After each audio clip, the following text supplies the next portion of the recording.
प्रेषितांचे कृत्य 2 अध्याय 1 ते 13 वचनामध्ये बरेच लोक त्या पवित्र भवनात थांबलेले होते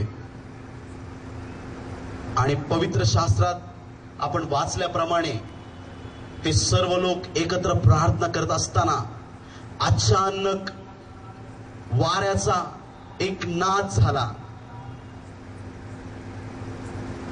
आणि स्वर्गातून पवित्र आत्मा मानव जातीवरती उतरून आला. Hallelujah, praise the Lord.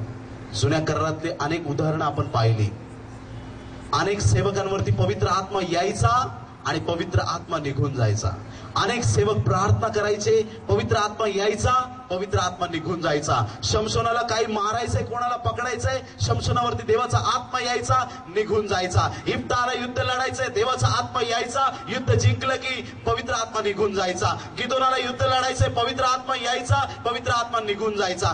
परंतु पेंटिकॉस्टच्या दिवशी पवित्र आत्मा असा आला की तो परत निघून जाणार नाही. युगाच्या समाप्तीपर्यंत पवित्र आत्मा आपल्या लोकांमध्ये वस्ती करण्यासाठी आलेला आहे.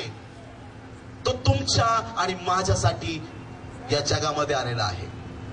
तुमचं आणि माझं जीवन अधिक आशीर्वादित व्हावं यासाठी तुम्हाला आणि मला मदत करायला, सहाय्य करायला, स्वर्गाची वाट दाखवायला पवित्र आत्मा या जगामध्ये आलेला आहे प्रियांनो.